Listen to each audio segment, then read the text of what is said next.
जगा वर्तमानात बिनधास्त हे ब्रीद उराशी बाळगून बदलत्या युगाबरोबर चालणारी महाराष्ट्राची अत्याधुनिक आणि परिपूर्ण वृत्तवाहिनी सी 24 तास. वृत्तवाहिनीला 12व्या वर्धापन दिनाच्या हार्दिक शुभेच्छा.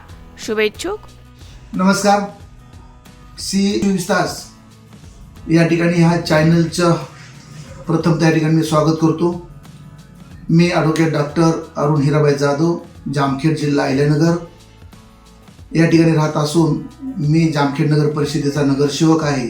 त्याचबरोबर वंचित बहुजन आघाडीचा राज्य प्रवक्ता आणि राज्य कार्यकारिणी सदस्य आहे. खरं तर हा जो चॅनल आहे इथल्या गोरगरीब कष्टकरी शोषित वर्गांच्या बाजूने, इथल्या वंचित समूहाच्या बाजूने रोखठोकपणे इथल्या लोकांना न्याय देण्याचं काम या ठिकाणी ह्या चॅनलच्या माध्यमातून केलं जातं. मी गेली 35 वर्षापासून इथल्या शोषित कष्टकरी वंचित व जो काही वंचित समूह आहे गावकोसाच्या बाहेरचा, गावातला, ज्यांना भारतीय संविधानाने दिलेले जे अधिकार आहेत ते मिळत नाहीत, ते अधिकार मिळवून देण्यासाठी मी गेली 35 वर्षापासून शाहू फुले आंबेडकर विचाराची प्रेरणा घेऊन या ठिकाणी मी काम करीत आहे.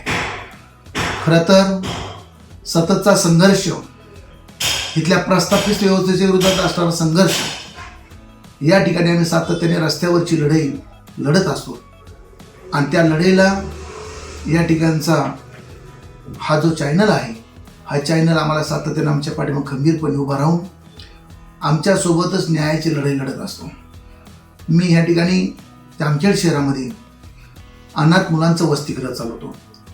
ज्यांना कोणाचा आधार नाही आहे, अशा निराधार, वंचित, शोषित, ऊसतोड कामगार, वीटभट्टीवरील लोक, त्याचबरोबर ज्यांचे आईवडील जेलमध्ये आहेत, अनेक दिवसापासून ज्यांची सावली हरवलेली आहे, अशा मुलांचा मी त्या ठिकाणी सांभाळ करतो.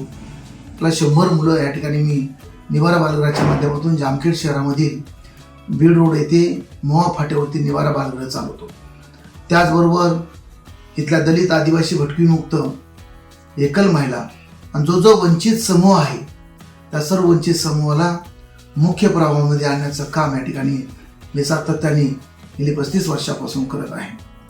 हे काम भारतीय संविधानाने दिलेला जो अधिकार आहे त्या अधिकाराचा जास्तीत जास्त प्रचार आणि प्रसार या ठिकाणच्या लोकांपर्यंत घेऊन जाणं, त्यांना जागृती करणं, त्यांना मिळवून देण्यासाठी रस्त्यावरची लढाई, कायद्याची लढाई, वेगवेगळ्या पद्धतीचे आंदोलन करून सगळ्या लोकांना न्याय कसं मिळेल यासाठी या ठिकाणी मी काम करीत आहे.